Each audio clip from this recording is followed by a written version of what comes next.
Xenoglossophilia. Coba deh kalian cari. Yang ini ya? Nah, iya benar-benar ini dia. Wah, kayaknya menarik nih kita bahas. Yuk kita bahas. Kita bahas sekarang ya. Iya. Oke.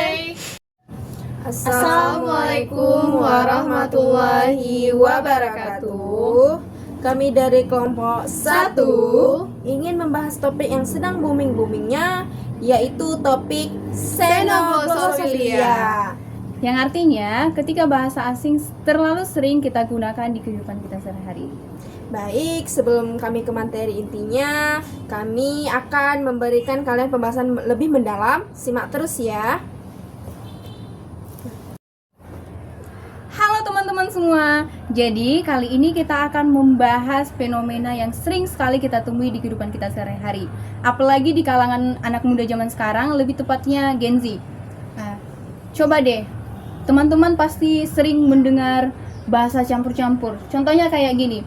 Honestly, gue tuh gak suka ngomong bahasa Indonesia. Gue lebih prefer ke bahasa Inggris. Nah, itu yang disebut campur-campur bahasa, yaitu campur kode. Oh, campur kode. Iya. Kode. Jadi berarti campur kode itu adalah fenomena yang dimana kita itu menggabungkan beberapa bahasa dalam satu waktu gitu Iya, ya. betul. Gitu. Iya. Tapi teman-teman, kalau bahasa asing itu nggak mesti bahasa Inggris saja kan? Enggak. Berarti dia mencakup Selain semua bahasa bahasa Indonesia ini.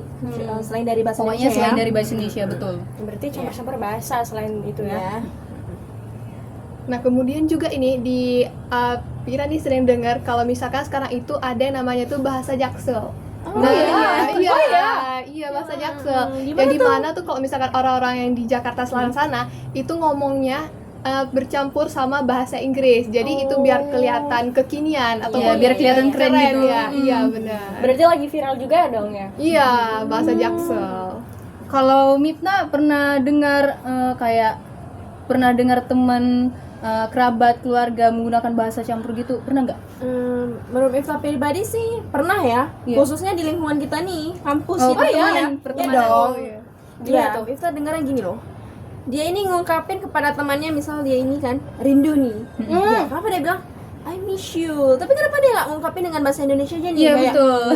Aku rindu teman aku loh yang di sana. Dia kan nih Oke, sedang oke. ibaratnya nih sedang jarak jauh ya nih dengan teman dia yang nih, karena dia ngekos sih kan. Jadi kenapa dia nggak bilang aku rindu kamu? Tapi kenapa dia harus menggunakan I miss you? Sedangkan Mungkin kayak lagi tren gitu ya bahasanya kayak gitu. mungkin bagi dia itu suatu yang agak-agak keren ya mungkin ya, tapi betul. Kekinian. tidak apa-apa sih menurut Ifna. Tapi jangan sampai dinormalisasikan aja. Ya, baik.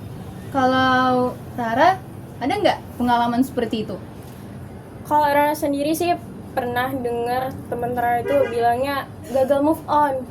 Gagal move on itu kan kayak seharusnya kalau dalam bahasa Indonesia kan gagal melupakan gitu. Iya, Ya gagal kan? melupakan. Enggak, itu aja bilangnya aku gagal ngelupain dia sih. Kenapa harus bilangnya aku gagal move on, gitu-gitu kan. Ya, betul sekali.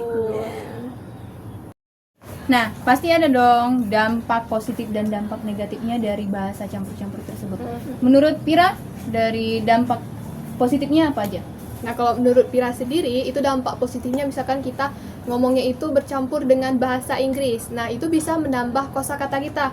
Contohnya ini kalau misalkan kita mau ngomong ini kayak ngomong-ngomong itu bahasanya itu kita bisa pakai by the way gitu. Nah, itu kan istilahnya kita bisa menambah kosakata bahasa Inggris itu sendiri. Jadi kita itu lebih mahir tanpa kita sadari. Iya, gitu. benar. Iya.